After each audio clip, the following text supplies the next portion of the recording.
Hi, I'm Chris Schleter, master gardener, food blogger, and writer. Gardening, cooking, healthy and tasty food is my passion. Welcome to my country kitchen, where we'll cook fast, fresh, with the best ingredients you can find. Come join me now.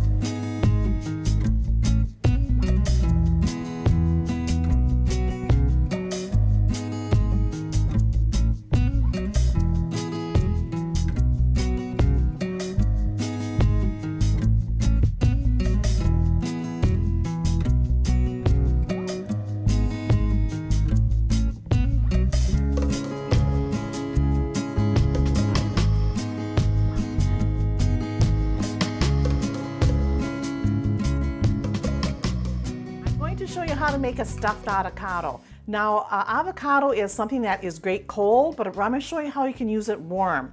And it's a great meal to put on the grill. I actually love making these on the grill. They're so simple, and you can stuff them with it, whatever you want. So you cut the avocado in half, and then you take out your pit. And after you have your pit out, you need to scoop out some of this avocado. You don't have to scoop it completely out, but quite a bit, because that's what you're going to fill the filling with is in there. So you can see I have quite a bit of it scooped out. And this also helps bind the rest of the ingredients together. So it's kind of going to be like an avocado mash inside with the ingredients. This is a perfectly ripe avocado. Nice green color, and it's very easy to scoop out. So now we have the two halves ready. You can make as many of these as you need to for the amount of people that you have. Just kind of change up and add your ingredients. Now to this I'm going to add some of my fresh cherry tomatoes, and you can see look at the different kinds I've got. I've got sun gold, I've got some grape ones, here's an orange one, and just a regular cherry tomato. So I've got different varieties. And I'm going to cut these in half. You don't have to have them quite that big if you don't want to, but make them whatever size you want. Just chop them up. And I would say a good handful of tomatoes is perfect. Of course, it goes by how many avocados you're going to stuff. Just eyeball it. You can kind of tell. And this sauce is, even if you have extra when stuffing left over, it's great just eating it on its own. You can make it into a dip with what's left over, and it works great. So I'm just cutting these little tomatoes right up. I want to get a good handful in there, so I'm using some of all the colors, so I have lots of nice color in there too. It's all about the eye when you eat, that's for sure. And we'll add a couple more red ones in here. Okay, so now you can see I've got the avocados in here with the tomatoes. I'm going to use a fork. I'm just going to kind of smash up the avocados a little bit. Just a little bit so they get kind of a little bit mushy. And now I'm going to add some salt to here. And when you add the salt, that'll get the tomatoes start juicing. That salt will draw out the juice of the tomato. And a little bit of pepper. And then to this I'm going to add some chili powder, some paprika, some garlic powder, and some cumin. And they're anywhere from a teaspoon to half a teaspoon, but you can find my recipe for the exact measurements on those online. There's a connection right to my website that will have the recipes for you. Then I'm going to add some white cheese, and this happens to be Monterey Jack cheese, but another one that's really good with this is pepper jack cheese. It's really nice and gives it a little bit of a kick. And use a cheese that's really soft and melts real easy. Even a yellow cheddar would melt real fast, but avoid like a hard cheese because that does not melt as fast for you when you bake it in the oven. But I make this mainly always in the grill during the summertime. And to this I have some chicken breast that I had grilled. You can also use a shredded chicken to this if you have leftovers of that. You could also use some shrimp. You could use crab, whatever kind of meat you have on hand is perfect, but shrimp and crab are excellent in this as well. So it's a good way to use up some meat that you have just a couple pieces left over. So I add at least a cup of meat in there. And I'm also going to add a little bit of some homemade ranch dressing, just a little bit, just to kind of get a little creaminess. When I stir this up, I can tell if I need more by just playing with it here. because you want it to be moist, but you don't want it to be really runny. And you can see how here I need a little bit more liquid to that, so I'll add a little bit more of my ranch dressing to that.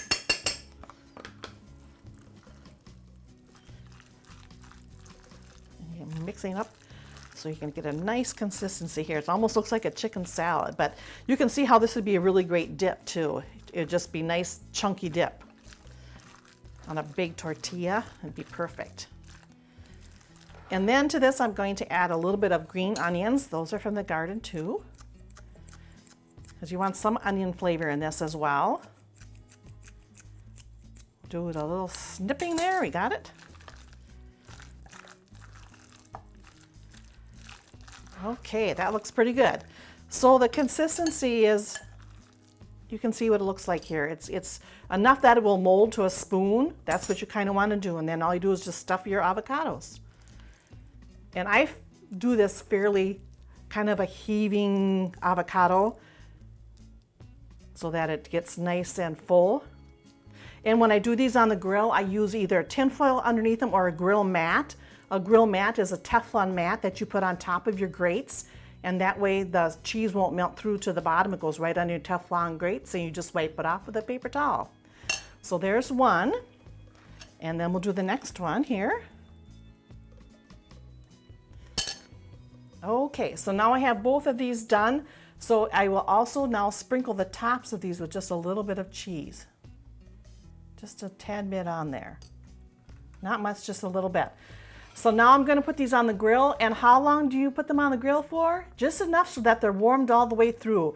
You can kind of tell they'll be steaming, and then if nothing else, stick a thermometer in there or just stick your finger in there. And if it's nice and hot to touch, you know they're ready. Otherwise, you can put them in the oven like about 350 and maybe about 8 to 12 minutes. So I'm going to stick these in the grill, and when I come back, we'll make a little sauce to go with them. Okay, I'm going to make some sriracha sauce to put on this. Today I'm using a mayo, a real mayonnaise with just a little bit of sriracha sauce, probably about a tablespoon. If you don't like it quite as strong, just use a little bit less. Now, if you really want to be really healthy, you could use some Greek yogurt. It tastes just as good. So you can see it makes a nice pink flavor on there. And to this, I add a half of a lime on the mixture here, because you need that tartness. And one thing that you can do as you're grilling those on the grill, a lot of times I'll squeeze some of that lime juice right on top of them on the grill, and that keeps them nice and moist too, so they don't get dried out. And then the avocado doesn't turn like real dark. So you can see it's really a nice, I want it to be kind of runny like this because it's almost like a glaze on here. So you can see the cheese is nicely melted in here. They're a nice lukewarm temperature, ready to serve. So I'm just going to go ahead and drizzle some of this sriracha sauce on here.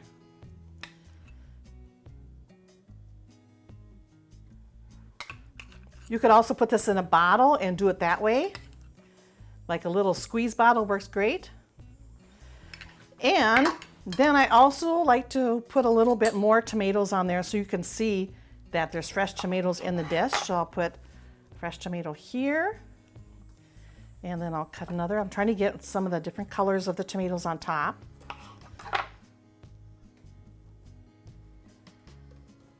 And we have a little bitty orange one here. These are just the right bite size. Perfect.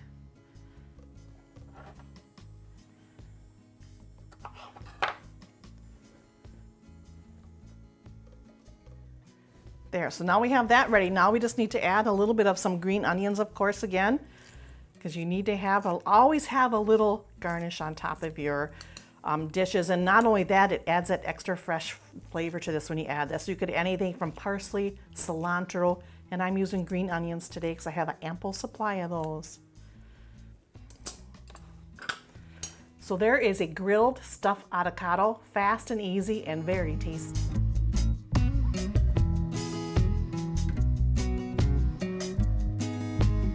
Next up, I'm going to make a bean and mushroom stir fry. These are the beans that I picked from my garden, and I have a variety here of purple beans, yellow beans, and green beans. And what I did is just cut off the ends. I cut them into about 3-inch little chunks. You can cut them in any size you want. And I'm on a little of a oven here where I'm going to heat up my dish. Use something like a wok with high sides, because when you stir fry, you use hot heat and you need to keep flipping it around on the sides. So that's why you use a high dish thing. And you need a little bit of oil in there, and this is a little bit of a canola oil. There's also a nice little oil that's out that's kind of a Mediterranean mix. It's got canola oil and olive oil and grapeseed oil. And that's a really fun one to use in a lot of these dishes that require high heat. And you wait until you hear that sizzle, and then you add your beans to that.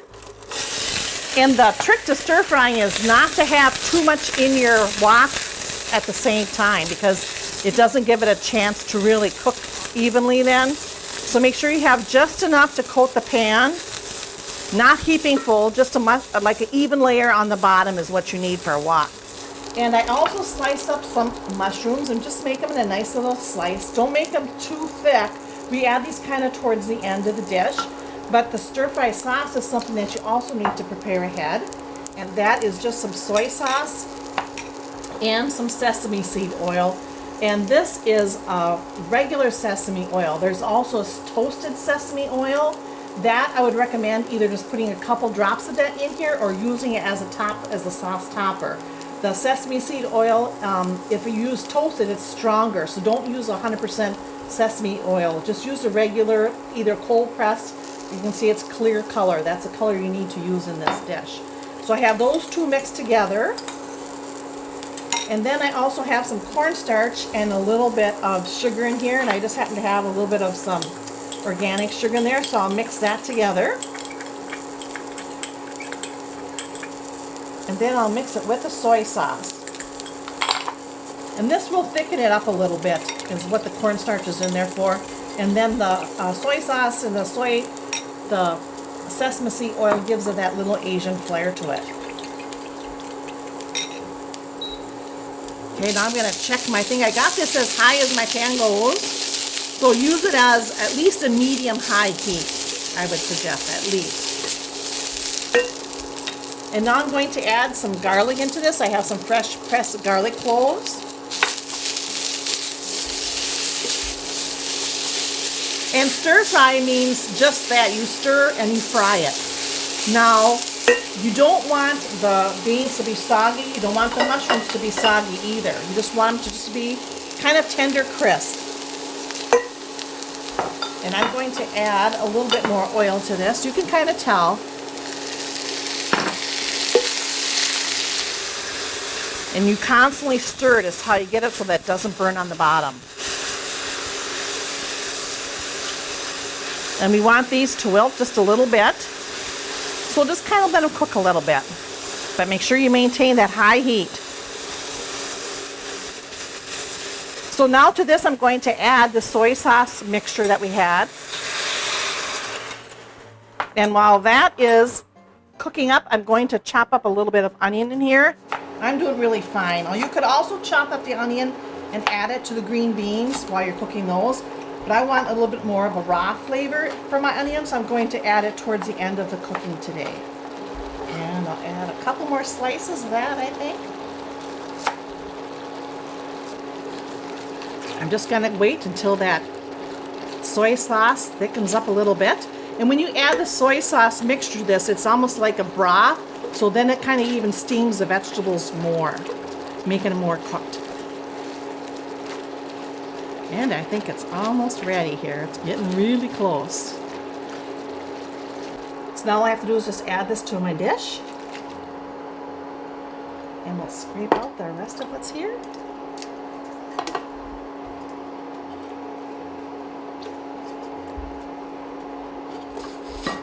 Now you could serve this with a rice dish on the side, or you can even put just chow mein noodles on the top for a little crunch, but I'm going to add just green onions today.